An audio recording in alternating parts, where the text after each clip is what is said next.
करके ये कहा कि मैं ताजपुर के रहने वाले मूलचंद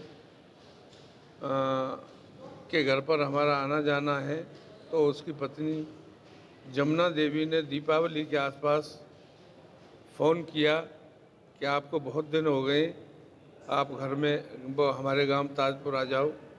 इस पर मैं अपनी दोनों पुत्रियों को लेकर के गाड़ी से गांव ताजपुर आ गई और ताजपुर में एक रात रुकी। दूसरे दिन मेरी छोटी पुत्री उम्र करीब 10 साल चिल्लाई और रोती हुई भागकर आई, तो मैंने उसको देखा कि उसकी चड्डी लैट्रिन में बिगड़ी हुई है।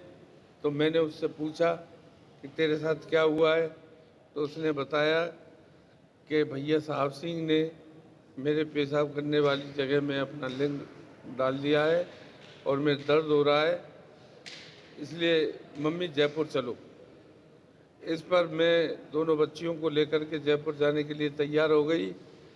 तो वहाँ पर साहब सिंह के पिता मूलचंद ने पीड़िता का हाथ पकड़ लिया और उससे कहा कि इतनी रात गए, आप कहाँ जा रहे हो, यहीं रुक जाओ।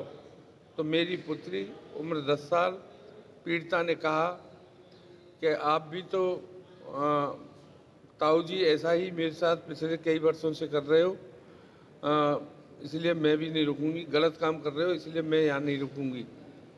जब मैंने मेरी पुत्री पीड़िता से पूछा कि बेटी आपके साथ ये कब से हो रहा है, तो उसने बताया कि पिछले सितंबर 2015 में भी भैया साहब सिंह ने मेरे साथ मेरे पेशाब करने की जगह पर अपना लिंग डाला था और आज भी उन्होंने पेशाब करने वाली जगह पर अपना लिंग डाला है। ऐसे ही ताऊ जी मेरे साथ कई बार कई सालों से करते चले आ रहे हैं। इस पर मैं अपनी बच्चियों को लेकर जयपुर जाने लगी, तो उन्होंने मेरी गाड़ी की हवा निकाल दी। फिर मैंने आगे चल कर के पंचर जुड़वाया, मैं जयपुर पहुंची, अपनी पति को सारी घटना के बारे में बताया। जो हमारा मालवीय नगर थाना लगता है उसमें रिपोर्ट दर्ज कराने गई, तो उन्होंने कह दिया कि रिपोर्ट दर्ज यहाँ नहीं होगी, घटना स्थल वाली थाने में होगी, इसलिए हलैना जा कर के रिपोर्ट दर्ज कराओ। मैं दूसरे दिन फिर हलैना थाने आई। हलैना थाने पर रिपोर्ट दर्ज करने से मना कर दिया और कहा कि प्रार्थना पत्र दे करके चली जाओ, अभी हम रिपोर्ट दर्ज नहीं करेंगे। इस पर मैं आज आपके सामने उपस्थित हूँ और ये पिता पुत्र ने मिलकर के मेरी नाबालिग पुत्री उम्र 10 साल के साथ बलात्कार जैसा घृणित कार्य किया है, इनको सज़ा सुनाई जावे। इस प्रकरण पर पूर्व में साहब सिंह के खिलाफ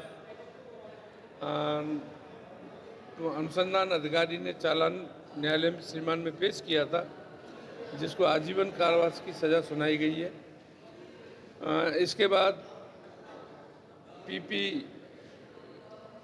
महोदय ने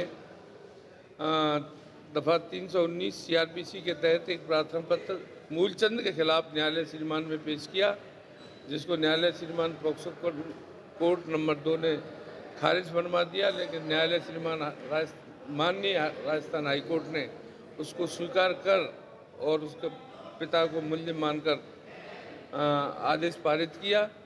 इस पर पॉक्सो कोर्ट नंबर 2 भरतपुर में उस मुलजिम मूलचंद के खिलाफ न्यायालय में सुनवाई की गई, जिसमें 6 गवाहों को परीक्षित कराया गया और 12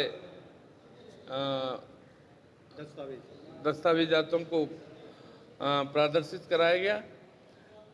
समस्त अनुसंधान से या जो ट्रायल न्यायालय में चली उसमें विशिष्ट न्यायाधीश महोदय ने दोषी मान करके उसको आजीवन मुलजिम मूलचंद को भी आजीवन कारावास की सज़ा सुनाई है व 30,000 रुपये के जुर्माने से दंडित किया है और पीड़िता को उसकी क्षतिपूर्ति के लिए ईडीआर सेंटर को लिखा गया है। मैं महाराज सिंह सिंसनवार विशिष्ट लोक अभियोजक पॉक्सो नंबर 2 भरतपुर।